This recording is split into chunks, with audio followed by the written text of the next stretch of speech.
Voilà, bonjour, bonjour à tous et bonjour à toutes en ce mercredi 27 septembre 2023. Voilà, j'ai fait une pause, j'étais en train de faire du sport, du vélo. Et vous savez, quand je fais du vélo, j'ai ma gourde avec moi, j'ai mon sac, j'ai mes évangiles, j'ai toujours la parole du Seigneur avec moi. Et je me suis arrêté et je dis voilà, je vais prendre l'évangile, la parole. Et il y a quelques versets pour que le Seigneur nous bénisse encore ce matin. En ce jour, il fait beau. Il y a du vent ici sur la région de Grand-Bois. Et je bénis le Seigneur. Voilà, je bénis le Seigneur pour sa grâce. Je ne sais pas si vous êtes heureux. Et voilà, moi en tout cas, je suis heureux.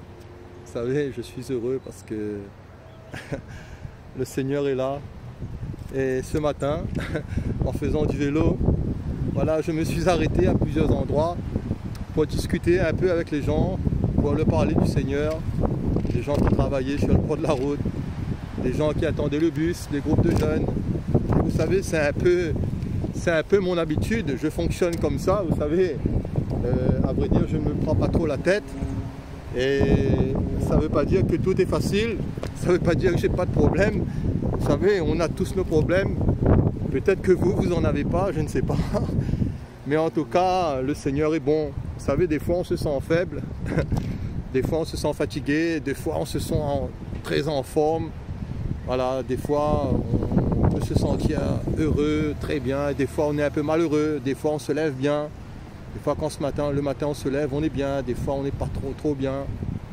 Et le moral des fois est bon, des fois le moral n'est pas bon. Vous savez, c'est l'être humain. L'être humain dans ce corps, dans la chair. Vous savez, il y a toujours des fluctuations, il y a des hauts, il y a des bas. Et c'est pour cela que notre vie avec le Seigneur, vous savez, notre foi avec le Seigneur ne dépend pas des circonstances. Notre foi avec le Seigneur ne dépend pas de si on a quelque chose ou que si on n'a pas. Voilà, on serait un peu comme un petit, comme un petit garçon ou un enfant, un peu capricieux. Je veux ceci, je veux cela. Seigneur, pourquoi j'ai pas ceci? Seigneur, pourquoi j'ai pas cela? Alors vous savez, avec le Seigneur, quand on avance avec le Seigneur, on n'est plus dans cette façon de voir les choses. Et moi, je bénis le Seigneur pour la grâce qu'il me fait chaque jour déjà de me réveiller, de pouvoir me déplacer. Vous savez, quand on regarde autour de nous, combien de grabataires, combien de gens qui sont infirmes, qui sont invalides, qui sont dans les hôpitaux, qui sont touchés par le cancer, qui peuvent, voyez-vous, qui sont à l'article de la mort. Combien qui sont à l'article de la mort, qui sont plongés dans le coma suite peut-être à un AVC, à un accident grave de la route. Voilà. Et en tout cas, moi déjà, je bénis le Seigneur chaque jour pour le souffle qu'il me donne, le souffle qu'il met dans mes narines, et où je peux chaque jour le matin le prier. Voilà, c'est ce qui fait ma joie. Voilà, ce qui fait ma joie, c'est ma relation avec le Seigneur. Je suis à vélo, je chante, je suis à vélo, je prie. Voilà, je témoigne du Seigneur, je médite la parole de Dieu. Le Seigneur m'a relevé, il m'a fortifié, il me fait du bien, il est bon. Et surtout là où je suis heureux, c'est que j'ai la parole du Seigneur dans mon cœur. Et cette parole me fait du bien. Vous savez, mon existence ne dépend pas de ce que j'ai ou de ce que je n'ai pas. Si j'ai, merci Seigneur. Et si je n'ai pas, merci Seigneur. Et le Seigneur fait des dons, il fait grâce. Il peut donner, il peut enlever, il peut multiplier, il peut soustraire. Vous savez, toutes choses viennent de lui. Il fait la plaie, il abande, il guérit, il relève. La Bible dit même que Dieu parle sur une nation, il parle d'abattre cette nation, puis il parle à nouveau. Et cette nation est reconstruite, elle est édifiée. Nous avons l'exemple du peuple d'Israël, voyez-vous, qui était un peuple déporté, qui était un peuple dispersé.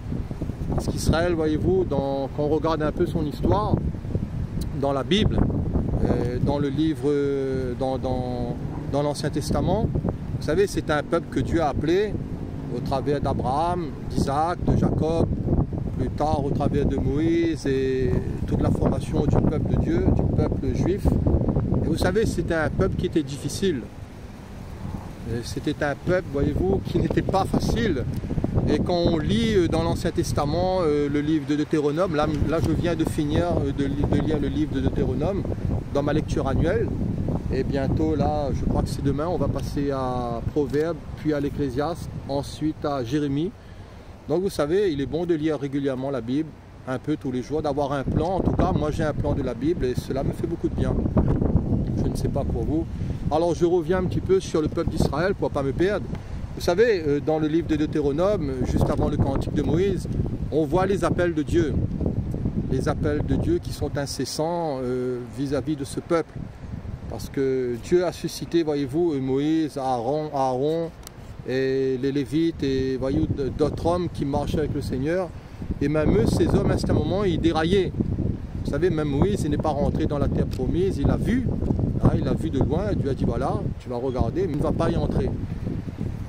Et vous savez, ce peuple d'Israël, il a tourné en rond dans le désert pendant, voyez-vous, pendant 40 ans. Et ça a été, voyez-vous, le désastre. Pourtant, Dieu a fait sortir ce peuple de l'Égypte, la main forte, à bras étendus, par des miracles extraordinaires, à travers des 10 plaies. Dieu a fait plier ce roi, Pharaon, et la main de Dieu était puissante. La main de Dieu était forte. Et Dieu a dit, voilà, je vais vous sauver. J'ai un plan pour vous et je vais vous libérer. Vous savez, c'est un peu comme pour nous. Dieu nous dit qu'il nous sauve dans le Christ et il nous délivre du monde. Voilà, il nous délivre de la fournaise de ce monde. Parce que vous savez qu'on a goûté à ce monde, on ne veut plus y retourner. Je ne sais pas pour vous, moi j'ai goûté à ce monde, je sais ce que ce monde vaut, je sais, voyez-vous, quelle est la valeur, voyez-vous, de l'ambiance de ce monde, de la mentalité de ce monde, de ce siècle. Et personnellement, ça me dit plus rien. Vous savez, le Seigneur m'a nettoyé, le Seigneur m'a lavé par son sang, il m'a justifié, il m'a gracié. Il m'a sauvé et il a mis en moi son esprit, il m'a donné sa vie, sa nature, sa force, sa capacité, ses promesses, son plan, son salut. Et je suis heureux d'où le Seigneur m'a enlevé. Voilà, est-ce qu'on le réalise toujours? Je ne sais pas. Le pardon de nos péchés, la grâce que Dieu nous a fait, de nous avoir libérés de notre mode de vie passé, de tous nos vices, de tous nos péchés, de toute notre vaine manière de vivre, de toute notre errance, de tous nos égarements. Et le Seigneur nous a tirés à lui par des cordages d'amour, il nous a fait grâce. Et vous savez, pour rien au monde, je veux retourner là où j'étais.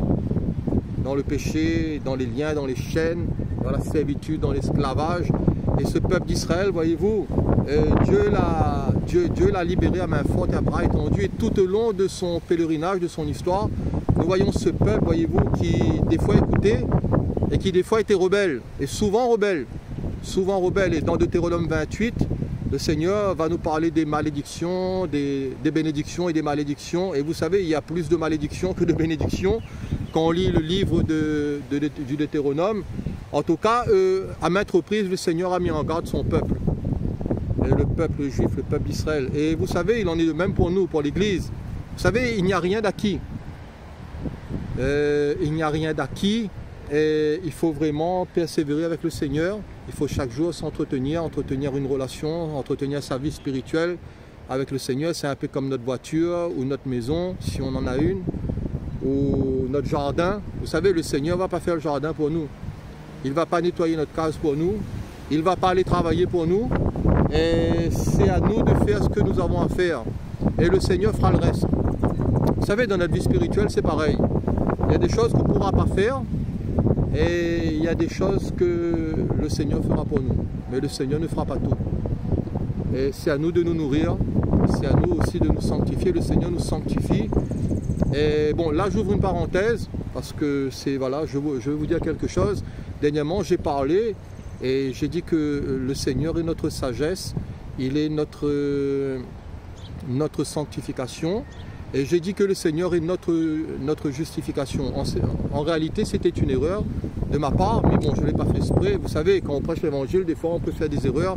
Ce n'est pas volontairement. Vous savez, à la différence de tous les faux prophètes qui prennent la Bible, qui manipulent la Bible pour mentir aux gens, moi, toutes ces choses ne m'intéressent pas. Mais en tout cas, Jésus n'a pas été fait justification. Jésus est notre justice. Donc je rattrape mon erreur. Au cas où, si quelqu'un, il pourrait dire « Ah, celui-là, il a fait une erreur ». Doctrinale, Jésus n'a jamais été fait justification. Jésus, c'est notre justice, c'est vrai. Mais en tout cas, on reçoit la justification dans le Christ. Mais Jésus est notre justice. Alors, tout cela pour vous dire que je retrouve le fil conducteur. Tout cela pour vous dire que le Seigneur, il ne fera pas tout pour nous.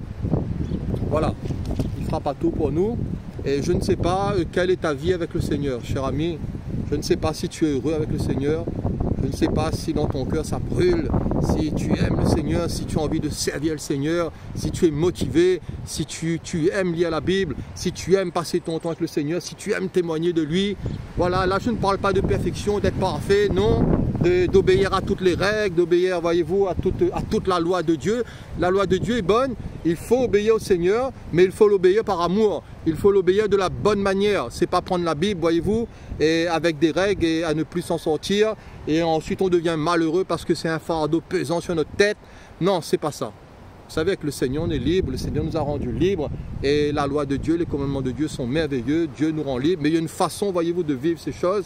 Il y a une façon de les aborder. Et cette façon, c'est dans la foi. C'est dans la marche par l'Esprit, c'est en étant rempli du Seigneur, c'est en étant renouvelé du Seigneur. Et voyez-vous, de chaque jour, nous devons venir à la source qui est Christ. Nous devons avoir une relation intime, profonde, réelle avec lui, dans l'esprit, dans le cœur, dans la foi, pour que toute notre vie soit pour le Seigneur, pour que toute notre existence soit consacrée à lui. Et le Seigneur nous fera progresser de gloire en gloire, de marche en marche, de victoire en victoire. En tout cas, le Seigneur nous fera progresser. Voilà. Et cher ami, peut-être toi tu es là dans encore peut-être dans, je sais pas, dans une servitude, tu es encore faible dans un domaine, le Seigneur va te dégager. Voilà, prie-le, ne baisse pas les bras, ne sois pas déprimé, ne baisse pas la tête, ne fais pas la politique de l'autruche en disant « Ah, je suis là, je suis misérable, pauvre, misérable que je suis coupable, constamment coupable, tu vis constamment dans la culpabilité. » Arrête un peu avec ça. Le Seigneur, est-ce que tu as demandé au Seigneur pardon? Est-ce que vraiment tu l'as demandé pardon? Si tu l'as demandé pardon, il t'a pardonné. Il ne va pas constamment ramener tes péchés devant toi en disant « Regarde, tu as vu? Regarde ce que tu as fait hier, regarde ce que tu as fait l'année dernière, regarde ce que tu as fait il y a 10 ans. » Et si on fonctionne comme ça, on n'avancera jamais. Vous savez, le Seigneur, je crois que si on est sincère, on se repent, on lui demande sincèrement pardon, il pardonne, il efface et on recommence. Vous savez, Dieu est un Dieu qui renouvelle les choses. Le Seigneur est ce Seigneur avec qui, voyez-vous, il y a toujours une possibilité de recommencement. Je le crois. Donc le Seigneur ne fera pas tout pour nous. Voilà, c'est à nous de demander au Seigneur de la sagesse, de la grâce, de l'intelligence, du courage, de l'amour, de la foi, de la persévérance. Parce que je crois que le Seigneur revient bientôt. Et vous savez, dans l'Épître aux Corinthiens, au chapitre 10, je crois, sauf erreur, mais je crois que c'est le chapitre 10, il nous est parlé de l'histoire de ce peuple d'Israël qui était rebelle, qui avait la nuque raide, qui souvent, voyez-vous, était là dans l'errance, qui se faisait des idoles, le veau d'or, et qui était devenu idolâtre, voyez-vous, qui s'égarait. Et l'apôtre Paul nous dit que toutes ces choses ont été écrites, pourquoi? Non pas pour nous remplir la tête, non pas pour nous bourrer le cerveau, mais toutes ces choses ont été écrites pour notre instruction, pour notre marche avec le Seigneur, pour que nous puissions avancer dans les choses du royaume de Dieu, du royaume des cieux, afin que nous puissions nous préparer, voyez-vous, à l'avènement du Seigneur, parce que son avènement est proche. Vous savez, le Seigneur reviendra subitement, il reviendra à un moment qu'on ne s'y attend pas, et vous savez, ce jour aura lieu, et ça sera la panique pour beaucoup, parce que beaucoup vont rester, beaucoup ne vont pas être enlevés, vous savez, et ceux qui seront enlevés, ce sont ceux, voyez-vous, qui seront près du Seigneur.